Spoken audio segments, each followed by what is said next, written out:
Everybody ready? Good morning.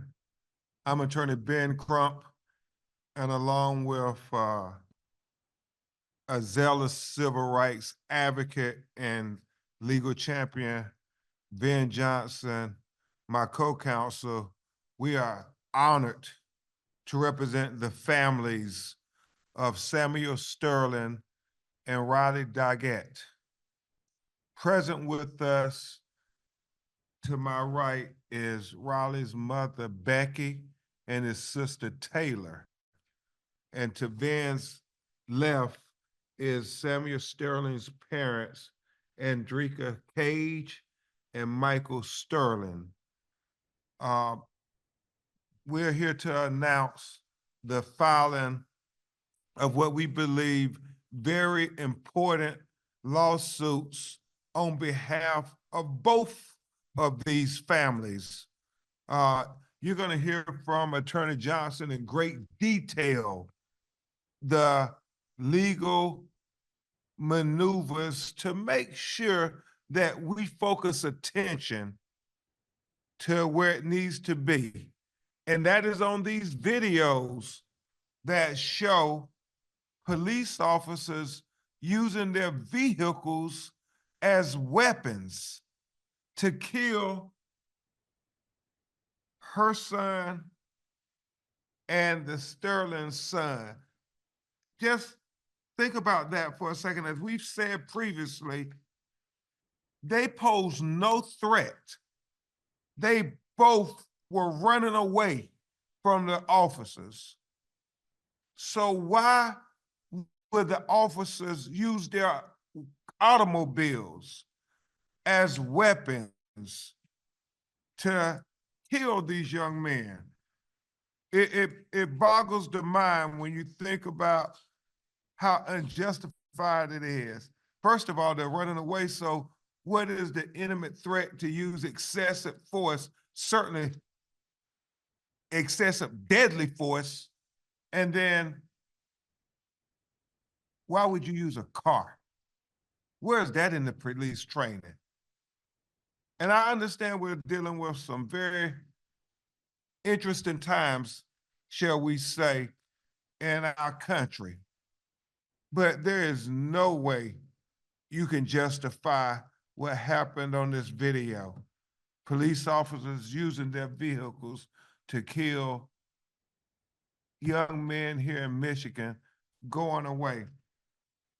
It is important to mention that as it relates to Becky, I mean, this is truly her last chance at justice, any measure of justice, because prosecutors have declined to bring criminal charges against the killer cop who killed her son, Riley.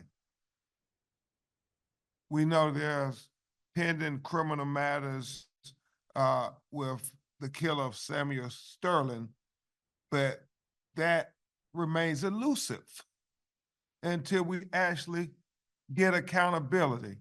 So it is equally important these civil actions are going forward because these truly are the opportunities. If they're ever going to get any justice, it is going to be because of the work that Attorney Johnson and our legal teams are going to do on their behalf. I say this here, and I'll turn it over to Attorney Johnson to talk about the practical applications of the litigation that is being put forth today. In a society where we say the Constitution matters, in times when it seems that the constitutional protections are too extravagant for everyday American citizens, these two cases stands as hallmarks to whether or not in America we're going to have a nation of laws or we're going to have just knee-jerk reaction of political impulses that make all of us in jeopardy of being able to have the Constitution be real for us. In the last 72 hours of this new administration, the elasticity of the Constitution has been stretched in ways we've never seen it stretched before. But if we allow innocent people who are running away, not convicted of anything, they're running away, and the police to use their vehicles to kill them, then God help America. Then God help America. Attorney Johnson. Good morning. I want to give a shout out to the Venn Johnson Law legal team that not only handle these cases, but also run our civil rights department. I want to give a shout out to Ms. Ayane Hatchett in the back and Kristen Dewberry and Liza Dodson, Chief Appellate Attorney Chris Desmond and Tom Carr, as well as my assistant Kateri Nat and Carly Reynolds, kind of round out our team. So thank you all for what you're doing. On April 8, 2024, Riley Doggett and another gentleman were being apprehended by the Kent County Sheriff's Department when ultimately they both got out of the vehicle. We're going to share with you a video that not only shows the final moments, and so Becky and Taylor, I'm sorry, but what it shows you is we have side by side, and shout out to Anthony Cairo, our IT genius. You'll see not only that the car veers to the right, driver driving the car turns the wheel to the right drastically. And the reason why I want to show you that is we've synced up the video. So you'll see there is no question this officer, and it's Officer Josiah, Josiah McMains, MC, capital M-A-I-N-S. He is a Kent County Sheriff Deputy. He absolutely intentionally made a drastic right turn, which then ran over Riley and killed him. Anthony, please.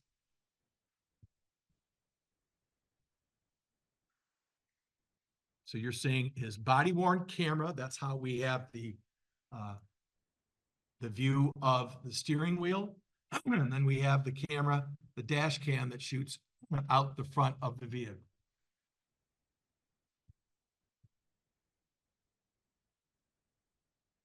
And while Anthony's getting up, you should note that this video that I'm showing you, we have forwarded to Attorney General Dana Nessel so that she can see the blatant, what we believe the blatant intentional turning of the vehicle that killed Riley. Go ahead, Anthony.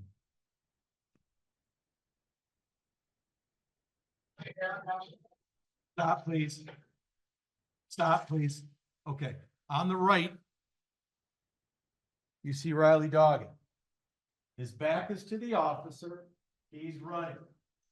To the left is the gentleman that was driving what the police say was a stolen vehicle. And obviously, neither one of these gentlemen were convicted of the crime yet. And obviously, there is a criminal case against, thank you, there's a criminal case against this gentleman right there. But Riley and the police saw, if you saw when we backed up a second, is this on, guys? The police saw that Riley got out of the passenger seat. Why is that important? So whatever you think that the driver was doing wrong, not Riley. He was a front seat passenger. So now he sees Riley. You can see how close he's getting to Riley. And I want you to watch, go slowly, Anthony, so you can see, let's play it straight speed first, and then we're going to go back and slow it down, Anthony. Okay.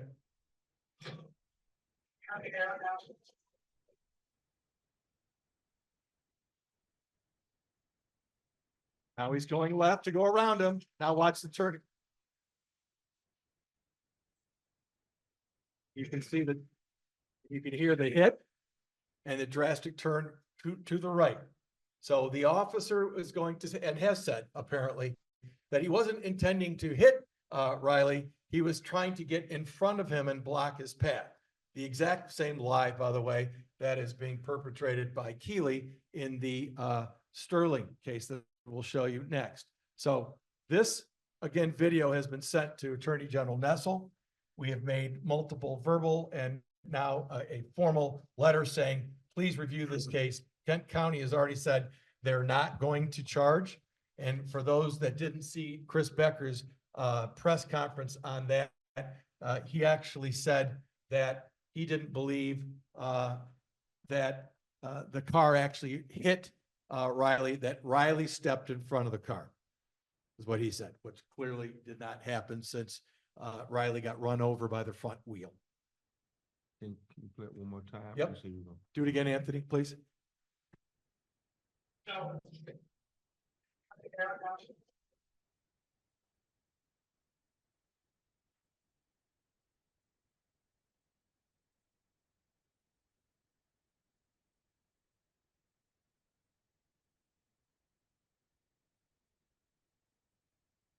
In Riley's right hand, that they'll say that he had an object. You can clearly see it's a cell phone.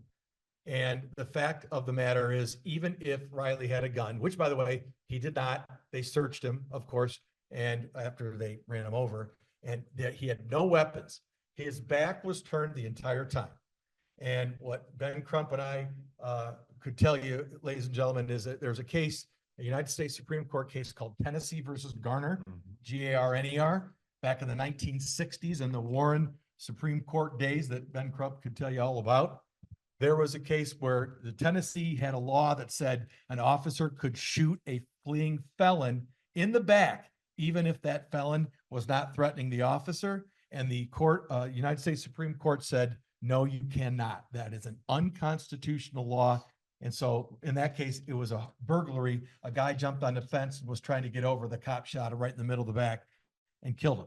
And the Supreme Court said, can't do that. So this is a straightforward, what we believe to be very nails on situation. Okay, that was April 8 of 24. And the last thing I'm going to say relative to that is, again, Ms. Wilbert Becky and her family through counsel and others have literally begged the authorities to do something criminally against McMain, and they refused. So today we filed the civil action on their behalf. We filed it in the United States District Court in the Western District of Michigan. So that'll mean that it will be either in Grand Rapids, Kalamazoo, or Lansing, depending on how the court processes it. And it is an excessive force case, but we've also listed a number of state claims as well.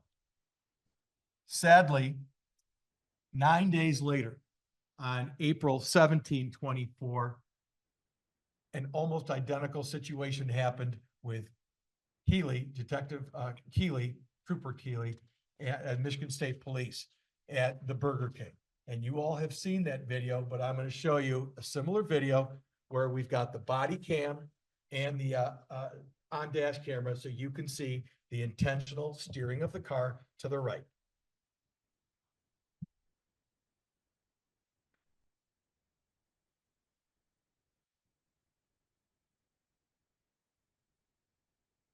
Sorry, Mike. Sorry.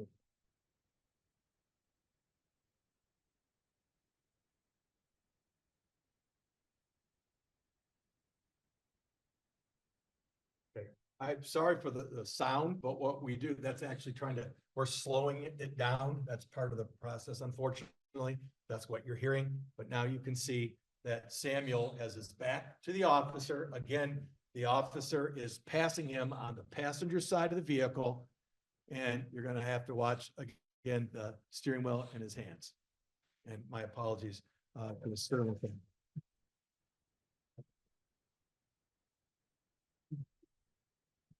Got. Can you show the body camera? And then you all will recall that the day of this incident, so 9 days after Riley was run over and killed, Michigan State Police, administratively, removed Keeley. And then, about a month later, charged Keeley with, state crime. We were in state court when, the U.S. Attorney, or the Michigan Attorney General's office was fighting against the criminal defense attorney's efforts to remove this to federal court. This case is now pending in federal court in Lansing, Judge Jarbo, where the proceedings will now move forward sometime early this year. Anthony? Thank you. Today, we filed actually 2 cases on behalf of the Sterling family. Enrique Cage is what we call the personal representative of her son's estate, Becky Wilbert being the personal representative of Riley's estate. We filed 1 case in the Court of Claims. When you want to sue a state actor or an agent of a state agency, you have to sue them in the Court of Claims.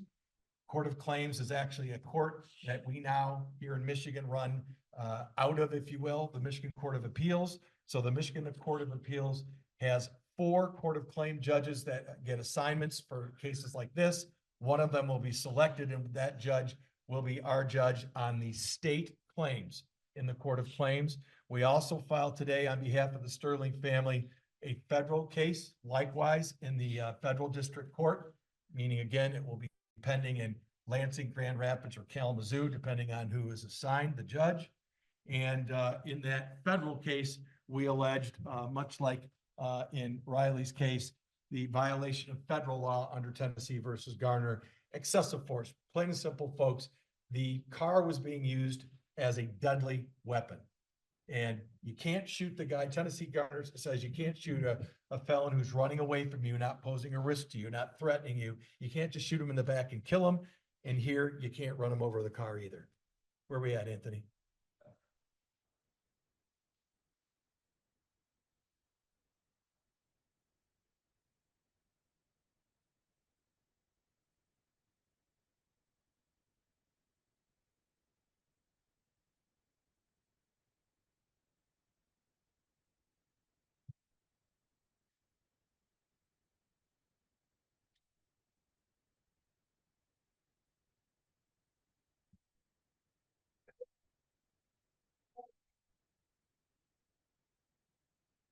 Watch the steering wheel.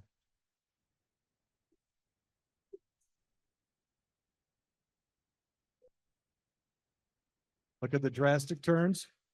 You'll see it come onto the right soon.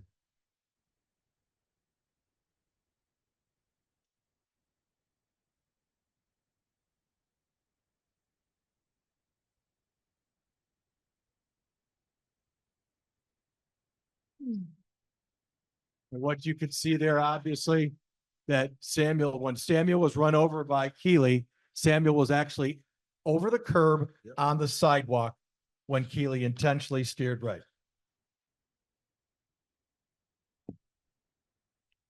Okay, please.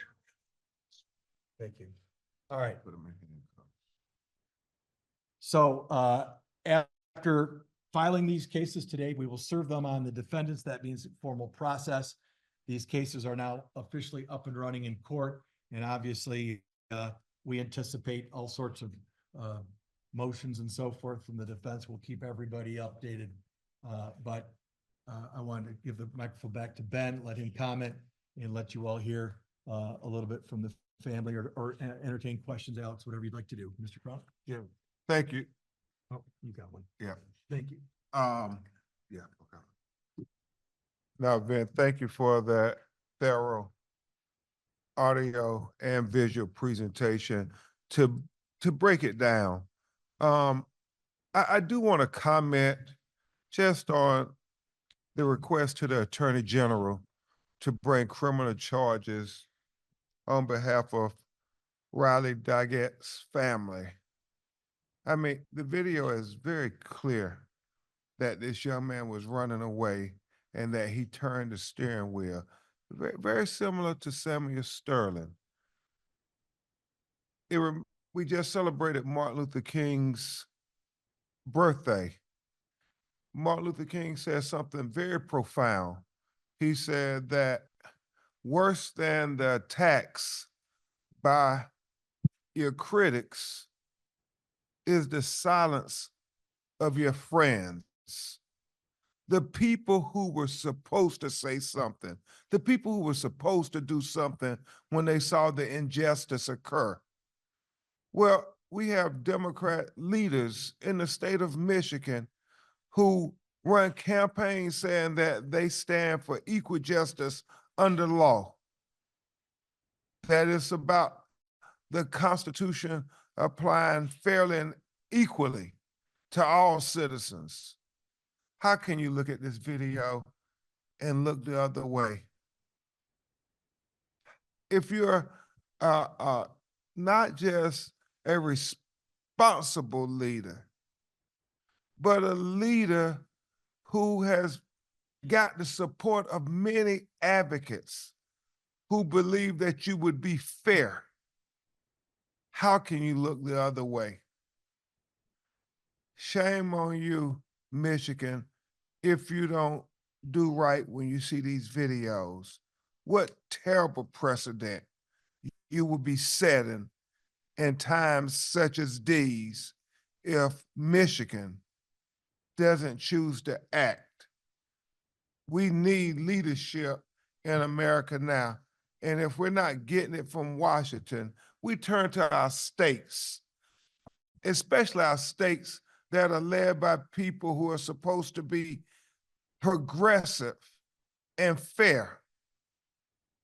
And if they abandon us, what hope do we have to get justice for regular, everyday American citizens? This is an appeal not just in the court of law. Attorney Johnson and I, we got that covered. We are going to do our parts and make sure under the Seventh Amendment that these families get civil justice. But that's only partial justice. If it was Attorney General Nessa's child, she would want charges. So why is it different when it's Becky's child or Andrika's child? This is about simple justice. It's not anything extraordinary we're asking for. This is simple justice. And as brilliant as Attorney Johnson and Attorney Hackett and all the other lawyers are and giving prima facie evidence, it doesn't take all of that. This is simple justice. Look at the video. Look at the video. Don't close your eyes. Don't turn away. Look at the video. That's all we're saying. Look at the video and do what you know is right in your heart. Alex? Families, what does justice look like for you three or four? Becky. The only thing that we would want is for the officer to be charged. Well, I can't bring my son back. Nobody can bring my son back. But for him to be charged would be a piece of justice for us. Justice for me is the same way. I believe that officer should serve his time. Because if this role was a different way, my son would have had to serve his time. So Yep. I believe that he should do his time. You can't bring Samuel back. And I had to come to that agreement that I will never see him again. I had to see him on TV constantly. And I have come to that conclusion that he's never coming back. That officer took away something that everybody in Grand Rapids loved. Michael Taylor?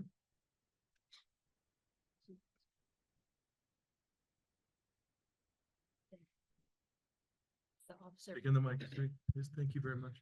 um, just the officer being charged, justice looks like Dana Nessel bringing, looking over the case and bringing charges towards the officer and holding him accountable for, what he did to Riley.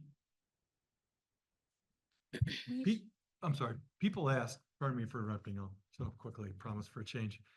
People ask, every time we have a case, and every time I'm fortunate enough to work with Ben Crump, what do you think, Ben, what do you really want to see out of this? And the answer is, folks, change. And we always hear the quick fixes. We need more money for the officers. Fine. We need more training. The training that these officers have says nothing about you can use a car to run people down to try to stop them from getting away. Just like they don't train them to say, you can shoot them in the back, even if they're not threatening you, to stop them if you think they did something wrong. No, the officers out on the street have a job to arrest, to detain, and then let the court system take over in terms of charges or not, guilty or not, and then if found guilty, serving a sentence just like Andrika said. It should not be different rules for a police officer.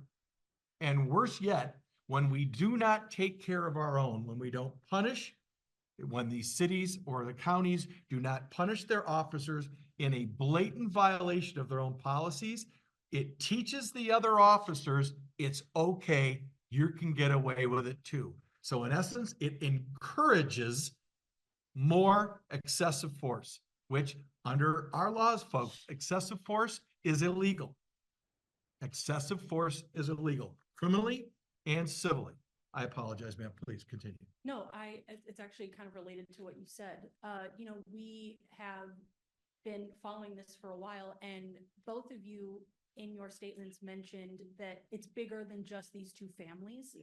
What are some of the changes that you want to see on a structural level in our state's law enforcement in order to ensure that this doesn't happen again? Ben does this all over the country, so please, sir. And it is, you know, Attorney Johnson and I are civil rights advocates. And he was just sharing with me that the United States Supreme Court is going to have, is it a Michigan case that? It's the Patrick Leolia case. They're gonna hear Patrick Leola, but there's another case right now being decided by the Supreme Court with the facts very similar, where they are trying to expand what they call a fleeing felon. As Van correctly said, it was already decided in Tennessee v. Gardner that you could not do it unless they represented some kind of threat. Well, like everything we've seen in recent days, and I do mean recent days, they are trying to give almost blanket immunity to police.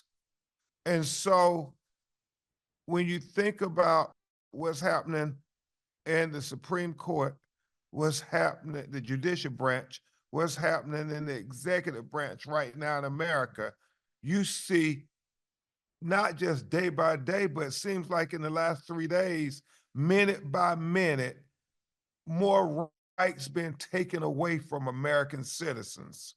And so the change we want to see is that the laws that have been precedent setting hallmarks,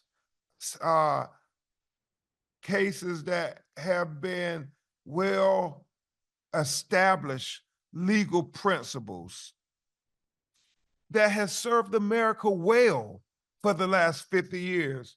I think about the things that Lyndon Baines Johnson signed when he was president, that president after president after president, both Republicans and Democrats, said that this is good law for America, now being taken back. So the change we want to see is that the Constitution that the framers intended over 200 years ago is allowed to protect us. I mean, the Department of Justice is there to enforce constitutional rights. And what have we been told in the last 3 days? That the Department of Justice is going to put a freeze on all civil rights cases. It is very troubling. So these cases present an opportunity to say that, no, we don't allow police to get away with murder. We don't allow police to get away with corruption and conspiracy. We hold them accountable too, so people will trust police. And if not, how do we tell our children to respect the police when they're going to shoot us in the back and run over us with cars, even though we're not posing a threat? I know I got emotional, I got off on a tangent, but I think right now we got to get emotional because these laws are going to kill our children if we don't speak up. Can we find the case that's before the US Supreme Court right now that Ben's talking about, so we can share with the media the name of it?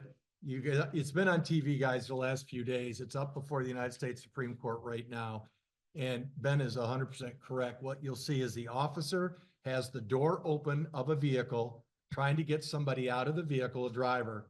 The driver then moves forward to get away, and the officer shoots and kills the gentleman at point blank range, even though the gentleman did not have a gun. That is classic Tennessee versus Garner. The officer was not, he says, I was afraid that he was going to run me over. Officer, the car went forward and you were already inside the door that was open. You can't get run over in that regard. Officer shot and killed the gentleman. So to answer your question in Michigan, ma'am, I personally don't think officers need more training than they're currently getting. What number one thing that needs to happen, and this is where the Doggett situation and the Sterling situation is a little bit different. So I'm going to show you that. But what needs to happen is the training that they use needs to be enforced by a way of discipline.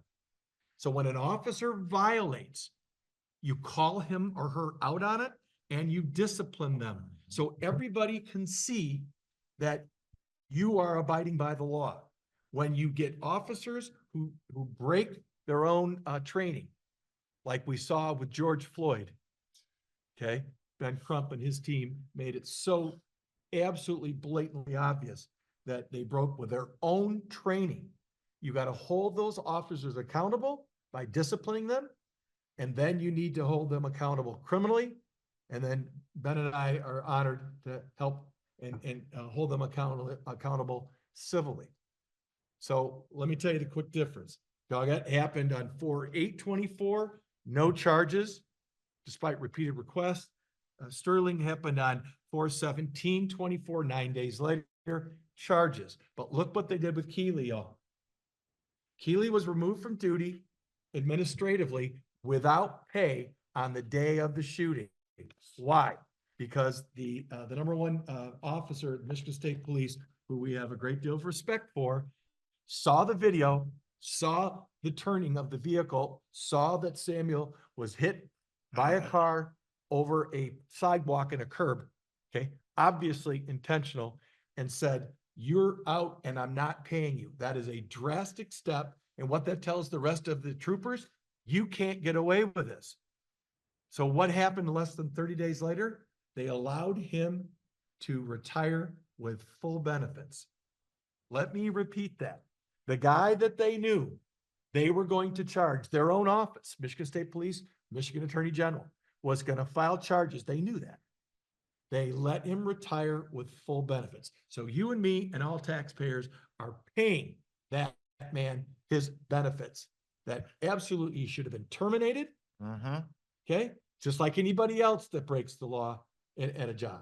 So if you have policies and procedures in place, which all officers not only do, but they have to under the law now, use the policies as a tool. At Johnson Law, somebody does something like this, I am walking them out the door. I am terminating their employment. Sorry, I can't help you here. You just ran over somebody and I can't allow that. And gone. I don't pay them benefits or anything. Just do what Ben said. Do the right thing. Right. I hope I answered your question. For the attorneys, it was mentioned earlier, you both also represent the family of Patrick Lyoya in an excessive force case. Why do you feel this is happening in Grand Rapids? Well, come on, we know why it's happening in Grand Rapids, because they keep getting away with it. Patrick Loyola yesterday, his criminal law team filed what we call a cert. It's a certiorari application with the United States Supreme Court. Gee, why do you think they filed it in the last few days? Thank you, President Trump, and all of his comments that he's been making about immunizing, in other words, preventing officers from being charged or being sued civilly. So trying to prevent that. You all hear me talking about governmental immunity. This is federal governmental immunity, what we're talking about now. And this is going to be a very, very difficult issue. You immunize police officers who shoot and kill people that have never been charged criminally or found guilty by a jury, then what you're doing is you're abandoning the Constitution. Yeah, and this is real scary. It's real scary because if they get away with it with Patrick Loyola, who's to say it won't be your child next time? So this isn't just about, you know, Riley Doggett or Samuel Sterling or Patrick Loyola. It's about your children too. And I don't know how many times we got to ring the alarm to remind everybody what Dr. King said is true. Injustice anywhere is a threat to justice everywhere. And that's what's happening in America right now. Governmental immunity, how does that play into these cases? There's two different types of actions, a federal action under federal law and a Michigan state court action under Michigan state law. As it relates to the Michigan state claims, I can sue the owner of the vehicle for the negligence of the officer. So both officers have been, and the owner of the vehicle, in other words, Kent County for the Doggett case, and because McBain's was driving in the Kent County vehicle, and Keeley, we believe, was driving a state of Michigan vehicle, even though he was a part of a federal task force. So that is what we call an exception to governmental immunity. Sorry for the lawyer, blah, blah, blah. But when I sue the individual officer in both cases under state law, I have to sue them for gross negligence. And the thing that y'all have heard me talk about, the THE proximate cause instead of a proximate cause. And it just gets into a just ridiculous analysis that is, I think, epitomized on how grotesque the governmental immunity is in Michigan by the Oxford case that you all know. We're currently in the Michigan Supreme Court to try to turn that around and find justice for those folks.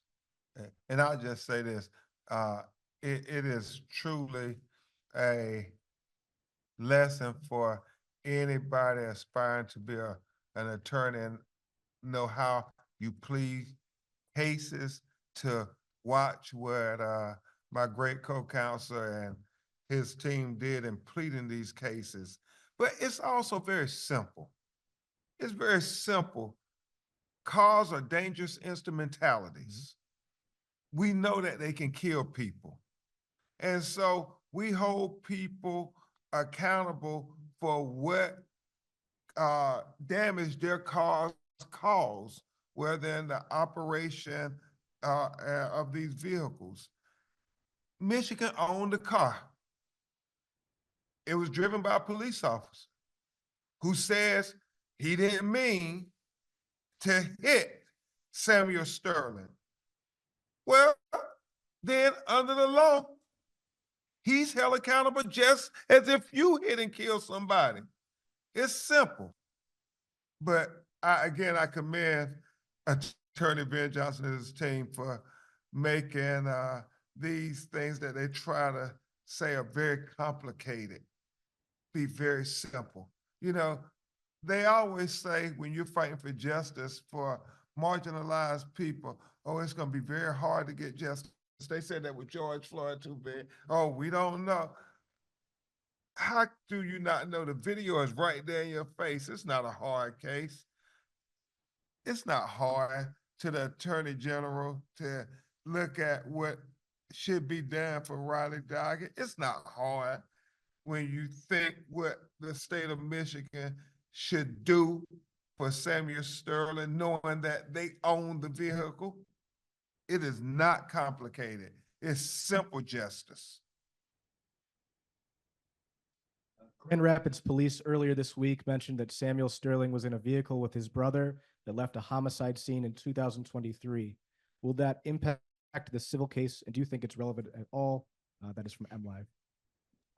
Absolutely not. The relevant inquiry, lawyer words, the most important factor in a police custody situation like this is, what did the officer know?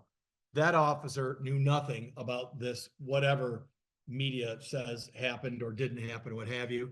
It will not anywhere come near being admitted to evidence our case. So it has nothing to do with anything. And it's just, as far as I'm concerned, not only hearsay, it's gossip, and it has zero to do with anything other than to do what happens in every single one of these cases when you represent the victim of an officer wrongful death, shooting, or a car used as deadly force, smear campaign against the family. They think that's going to help them somehow. I think it's sick. Thank you. I'd like to open up for last remarks from you two gentlemen and the families.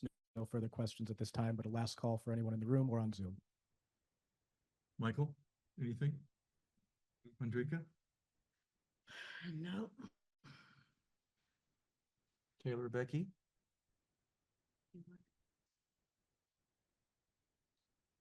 Beck? Mr. Crowe? This is an opportunity to be able to be a point of light in what seems to be a very dark place in America right now. And with these cases, hopefully we can shine a light to show America that we're better than this. We're better than this. We're better than character assassination and attempted cover-ups on things that we know are so obvious. Police officers should not be above the law. In fact, they should be representative of the law. Michigan, how about we send that message to America now more than ever? We can be the example, but it's going to take Michigan leaders to rise to the occasion. This is an opportunity. These cases present an opportunity to the state leadership of Michigan. And I'd like to thank media for being here. Please use these videos if you need them. If we can help cut them down or do whatever you need, let us know. I'll hook you up with our IT genius, Anthony Cairo. But these videos speak for themselves. You see the car veering quickly to the right when someone is running next to your car. And what Ben said is a perfect example. If any one of us were driving a car and there was a pedestrian out by our front wheel, the last thing in the whole world you would ever do is what? Turn right. And if you do, you know what's going to happen. You could injure or kill them. So it's no different for an officer. Chris, did you have that case? First name? Ashtian, A-S-H? Ashtian, Barnes, B-A-R-N-E-S. And do we know who he was suing? Okay. Because there were outstanding tolls on the vehicle that he drive. The officer began chasing him and then shot through his windshield. Outstanding tolls. And it was a rental vehicle. Okay. So it wasn't his accident. Got it. Okay. Any other questions? Alex? No other questions. I'd just like to tell everyone on the Zoom and in the room, we will be sending the videos that were shown today, filed complaints, and all other assets that will come from Chelsea Heckathorn from Near Perfect Media. If you'd like to request one-on-one interviews with the attorneys or the families, please reach out to Chelsea at Near Perfect Media, NEARPerfectMedia.com. That concludes today's press conference. Thank you all very much. Thank you. Oh, by the way, I did want to shout out, thank you, Commissioner Robert Womack from Grand Rapids, who is an incredible civil rights activist and constantly is on the forefront of holding everyone accountable, including police. And so, Commissioner, thank you very much, sir. We appreciate you very much. Amen. Thank you all.